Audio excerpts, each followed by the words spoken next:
Hi everyone and welcome back. Jesus said in Matthew 5 verse 13, "You are the salt of the earth. But if the salt has lost its saltiness, how can it be made salty again?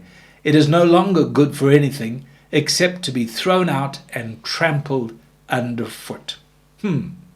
We are the salt of the earth. What a powerful statement. There are two aspects to this understanding of salt.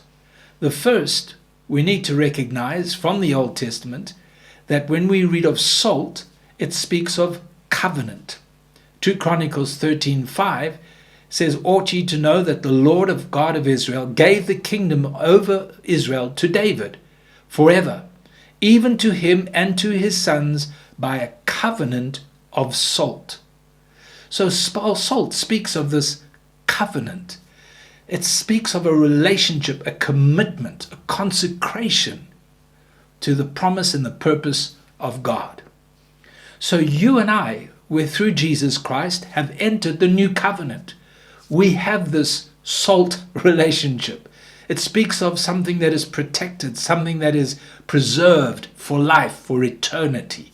Interestingly, if you look at the great picture in the Sistine Chapel of the Last Supper, you will see Judas leaning on the table speaking to Jesus, and you will notice that his elbow has knocked over the little pot of salt.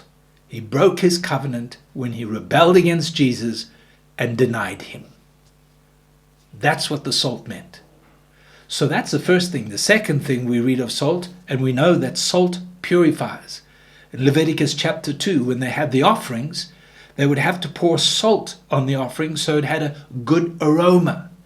In other words, something that is being cooked, as you know, or prepared without salt doesn't have the same flavor. So we can have a religious attitude, we can do things in a religious way, but unless it has that working of God in our lives, it doesn't have the same aroma. So salt speaks of this purifying working in our hearts and our lives. So when the Lord said, "Be the salt of the earth," he was looking for two things: a people that are committed to his covenant and the truth of his covenant. And secondly, he's looking for a people that are willing to be purified and worked and changed by God to be a blessing in this world. Are you salt? May the Lord help us.